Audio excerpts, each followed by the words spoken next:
그 다음에 3번을 3번 됐죠. 그 다음에 4번을 가봅시다. 71페이지 문제.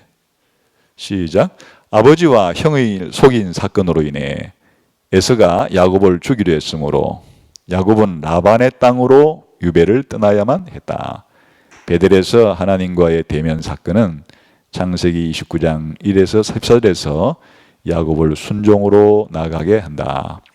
과거에 남을 속이고 이용했던 야곱은 이제 남을 후대하고 외삼촌 라반에게도 정직하게 행한다.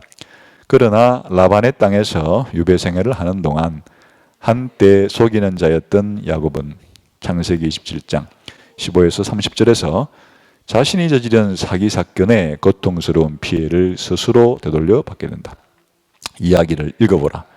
외삼촌이 나를 속이시면 어찌 됨이니까? 라는 야곱의 외침은 아이러니하게도 창세기 27장 35절에서의 이삭이 에서에게 했던 말, 네 아우가 속여를 떠올리게 한다. 이런 고통스러운 상황을 통해 하나님이 야곱에게 가르치고자 하신 점은 무엇이겠는가? 지금 이제 가나안 땅에서 밧단 아람이라고 표현된, 달리 말하면 하란이죠. 하란에 간 야곱의 생애는 유배 생활이에요. 뭐 때문에 그리 갔어요? 죄 때문이에요. 아버지와 형을 속였던 그 죄로 인한 유배 생활을 지금 밧단 아람 땅에서 거기에 살고 있는 외삼촌 집 라반에서 하고 있는 중이죠. 근데 이제 거기 가서 야곱이 지금 라반을 속이려고 하진 않아요. 그러니까 아주 성실하게 일을 잘 하려고 했는데 번번이 야곱이 라반에게 속아요. 잘 알다시피 첫 번째 속은 사건은 뭐예요? 자기가 라헬이 마음에 들어가지고 라헬을 아내로 주십시오 하자. 그냥 그러면 가만 내버려뒀다가는 오래 결혼도 못하고 있을 딸을 데려가겠다니까 얼싸 좋구나 해가지고 그냥 막 그 야곱을 쌓아주면서 이렇게 해야 이게 사실 정상 아니에요? 근데 돈 내라. 원래는 그 딸에게 지참금을 줘가지고 보내야 되는 게 정상인데 야곱에게 7년 동안에 품삯을 받고 데려가라. 그래 이제 야곱이 7년을 하루처럼 여기고 그야말로 성실하게 라헬과 결혼하겠다고 하는 일념을 가지고 부지런하게 7년을 그렇게 일한 다음에 드디어 7년이 차고 이제 결혼신랑이 되어서 결혼 첫날 밤을 보내고 아침에 일어났습니다. 으악 한 거죠. 그 언니 레아와 동생 라헬 중에서 자기가 좋아하는 여성은 라헬이었고 라헬과 결혼한 줄 알고 이제 그 당시 문화권은 밤에 했으니까 왜 몰랐나 했겠지만 문화권이 달라서 그런 거예요. 그렇게 아침에 읽어보니까 형과 아우가 뒤바뀌어졌어요. 자기가 가나안 땅에서 누구를 뒤바꿔치기 했어요? 형과 아우를 뒤바치기 한 그대로 되치기를 당한 거예요. 라반에게 형과 아우를 뒤바꿔치기 하는 속임수를 그대로 당했다. 그래서 또 라헬을 얻기 위해서 7년을 더 일한 다음에 14년간의 노동력을 14년 연봉을 지불하고 레아와 라헬을 그렇게 이제 아내로 맞이하게 되는 일이 생겼다는 거죠. 그러니까 여기서 이제 한 가지 가르친 점은 자기가 한 그대로 그게 기본적으로 그냥 다른 거 속은 것도 아니고 이렇게 똑같은 그 원리에 의해서 똑같이 형과 아우를 바꾸는 그런 것은 그대로 그걸 보여준 거예요. 그 가나안 땅에서의 야곱의 죄가 뭐였는지 그것이 얼마나 네가 당해보니까 알겠지 라고 하는 것을 가르쳐 준 거죠. 이를 통해서 야곱은 크게 깨닫게 되겠죠. 아, 내가 형을 속이고 아버지를 내가 형이라고 해서 속인 것이 얼마나 심각한 문제를 가졌던 것인가, 얼마나 그분들을 내가 고통스럽게 했던 것인가 하는 자기 잘못을 깨닫게 되는 거울이 됐겠죠. 야곱의 인격이 더 한층 성숙하게 된 계기가 됐겠죠. 자기의 잘못을 돌아볼 수 있는 계기를 가지게 되고 야곱의 인생 가운데 이런 과정을 통해서 야곱의 그 신앙 인격은 신앙생활은 한 단계 또 다른 깊이를 가져가게 되는 이게 이런 문제를 가져오게 되었구나 하는 것을 이제 알게 되는 거죠. 이런 거를 우리가 연단이라고 불러요. 우리 신자들에게 있어서 신자들의 그런 잘못으로 인해서 하나님께서 그 잘못을 깨닫게 해주려고 때로 우리들에게는 고통스러운 이런 우리가 범한 결과를, 제 결과를 보게 하신다. 또 경험하게 하신다. 이런 거죠. 이걸 다른 말로는 징계라고 부르기도 해요. 하나님께서 하나님의 자녀들이 잘못한 거에 대해서 징계를 하신다. 회초리를 드시는데 그것은 미워서가 아니라 사랑하기 때문에 고치려고, 성숙한 인격으로 고치려고, 원숙한 신앙인으로 만들려고 하나님께서는 성도들이 죄를 지었을 때, 성도들이 잘못을 했을 때 회초리를 들어서 잘못의 결과들을 경험하고 아픔을 통해서 자기의 죄를 깨닫고 회개하고 더 나은 신앙인으로 성장하게끔 하나님은 하신다.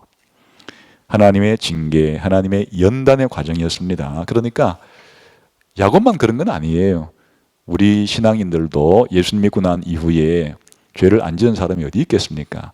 우리 신앙인들이 여러 가지 실수를 범하고 또 때로 잘못을 범하고 이럴 때 하나님 우리의 삶 가운데서 우리의 잘못으로 인한 많은 고통과 시련의 과정을 겪게 하시는데 그런 것들은 우리를 미워해서가 아니다. 미워해서가 아니라 사랑하는 자를 징계하시는 아버지처럼 우리를 아들로서 사랑하시기 때문에 징계한다고 말한다.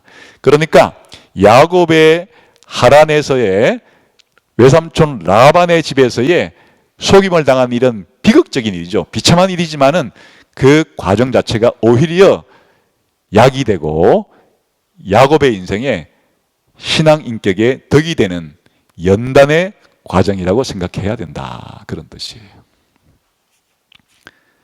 그 다음에 5번 문제를 봅시다. 시작.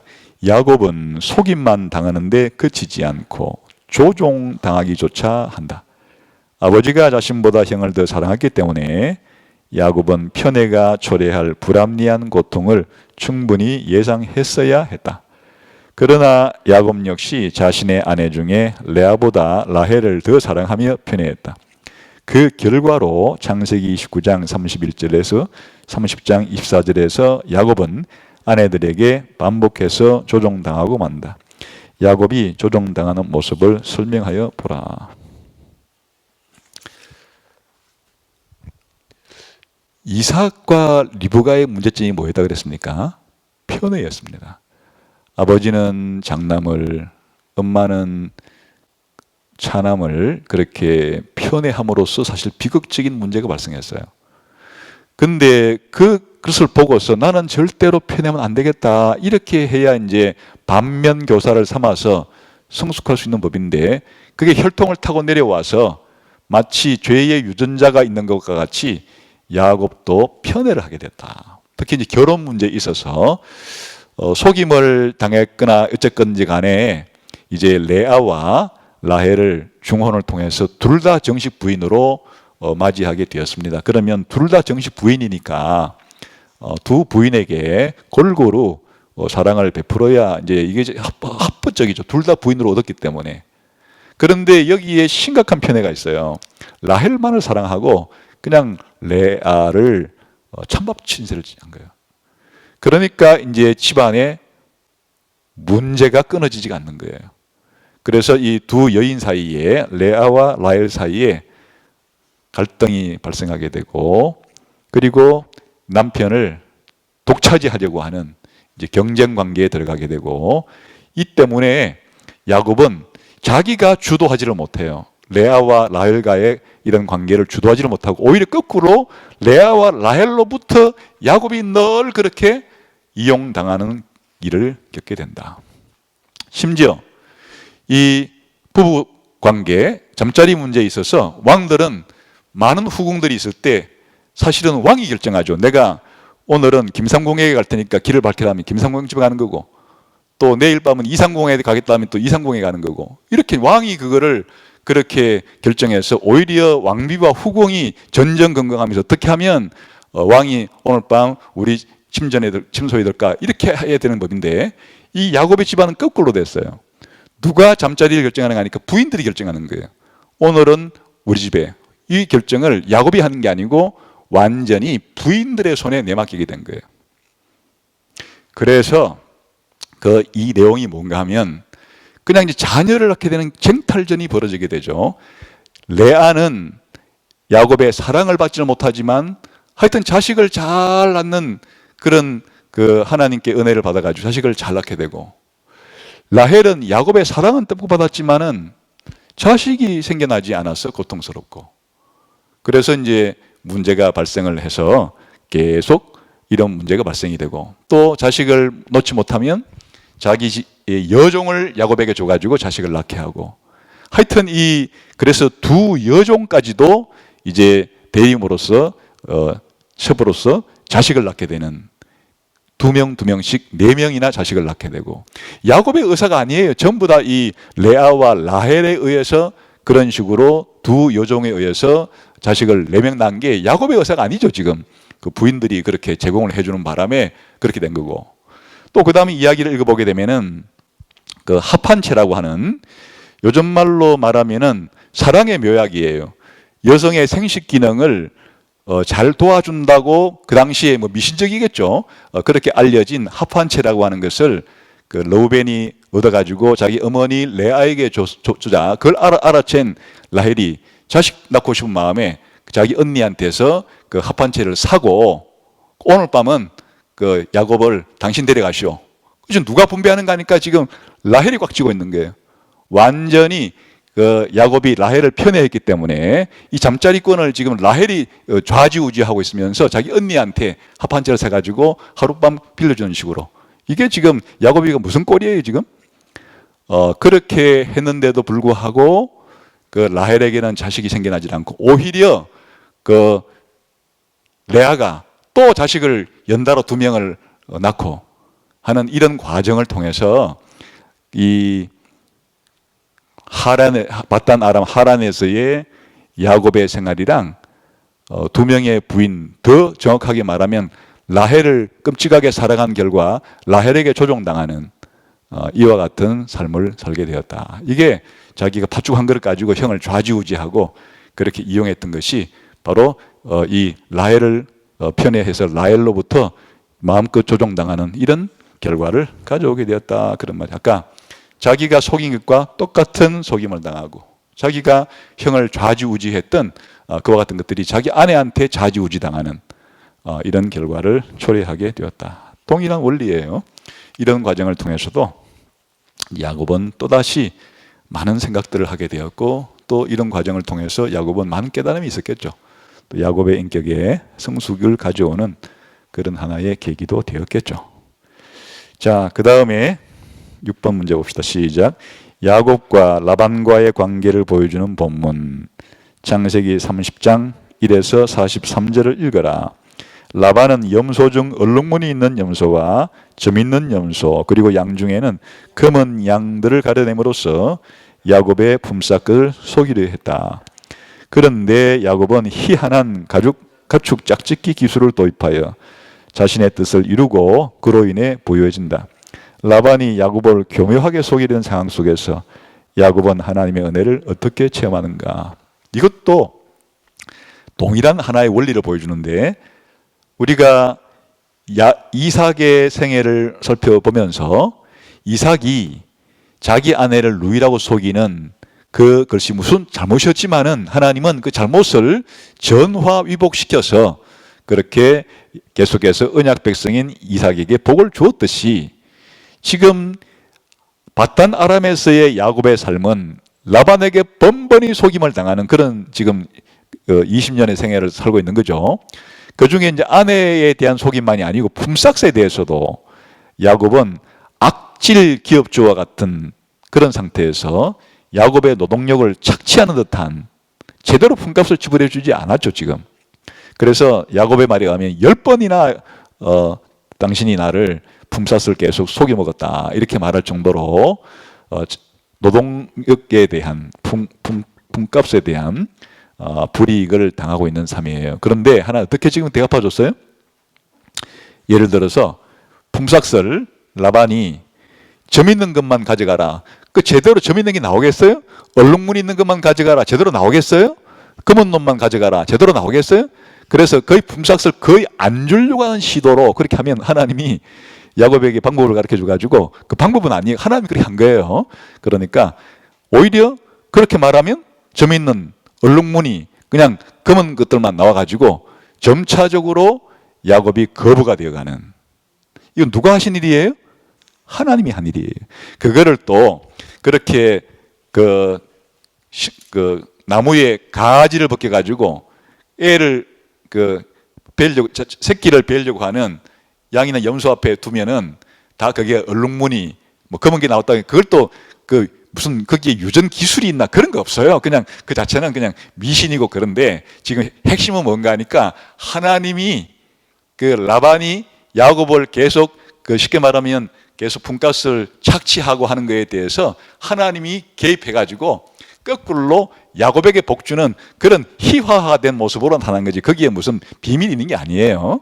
다시 핵심은 누가 누구에게서 그거를 해줬다는 얘기예요. 하나님이 라반에게서 야곱에게 뭘 옮겼다는 거예요? 불을 옮겨주어서 하나님이 개입해서 야곱을 복줬다, 그런 말이에요.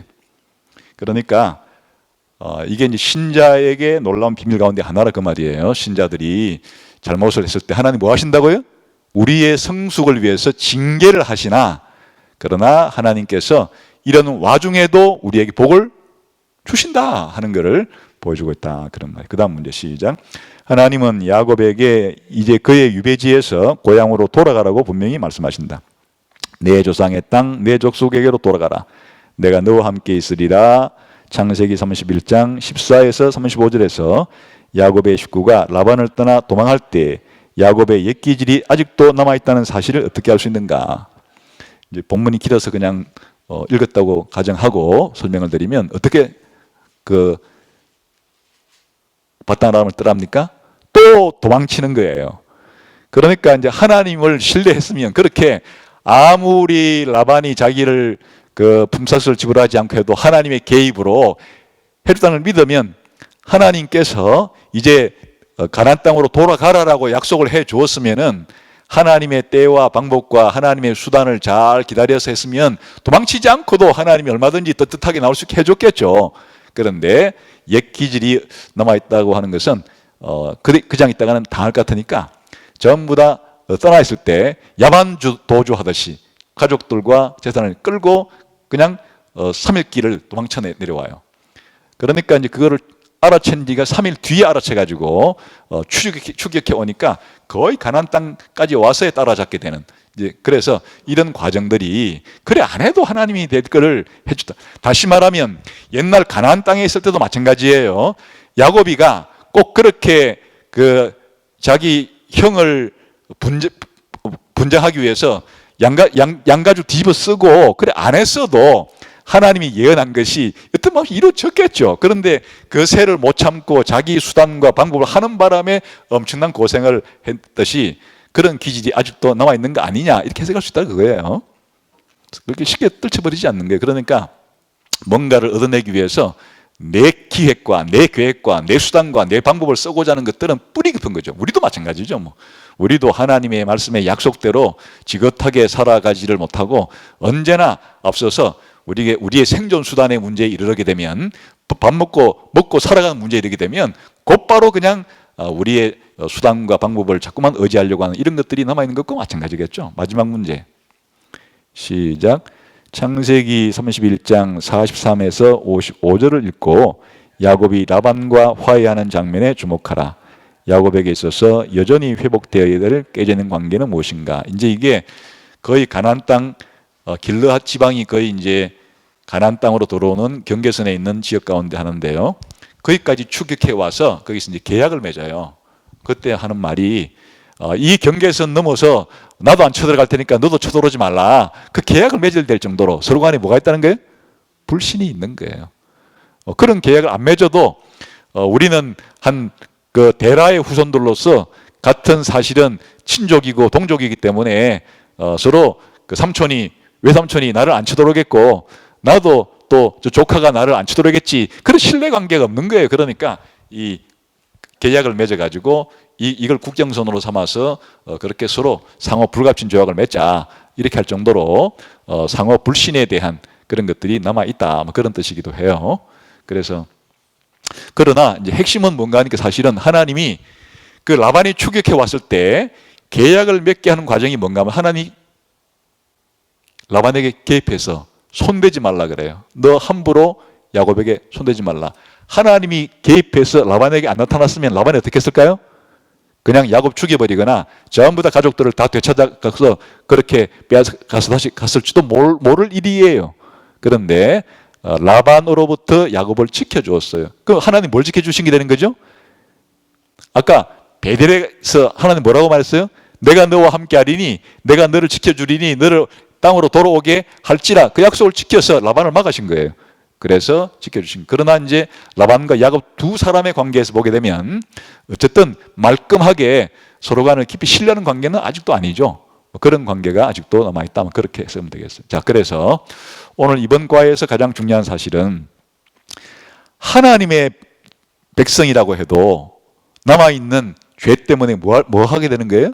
죄를 짓게 된다. 죄를 지을 수밖에 없는 연약함을 가지고 그렇게 죄를 지을 때 하나님은 그냥 두지 않으시고 뭐 한다고요? 징계하신다. 죄가 얼마나 심각하고 죄의 결과가 얼마나 많은 피해를 주는지를 깨닫게 하시기 위해서 우리 신자들도 동일한 일을 당하게 되고 쉽게 말하면 신자들도 그런 어려움과 역경을 통해서 자기가 범한 죄에 대해서 하나님께로부터 징계를 받을 수 있다. 그러나 하나님께서는 자신의 약속을 지키기 위해서 뭐 해가세요? 계속 함께 하시고 지키시고 보호하시고 공급하는 일을 중단하지 않으신다. 계속 신자들을 보호하시고 인도하시고 하시는 일을 야곱의 생애를 통해서 더 생생하게 보여주는 것이 어디 있겠어요? 야곱보다 더 생생한 정인이 어디 있겠어요? 바로 오늘 과정은 바로 이런 과정을 우리들에게 보여주었습니다. 기도하겠습니다. 하나님 아버지, 우리가 살아갈 때 하나님 말씀대로 살게 해주시고 부득이하여 연약하여 우리가 범죄했을 때 깨우쳐 주시고 잘못을 알게 해주시고 회개해 주시고 그럼에도 불구하고 함께 하셔서 보호하시고 인도하시는 하나님이 된 신뢰가 나날이 깊어지게 해 주옵소서. 예수님 이름으로 기도하옵나이다. 아멘.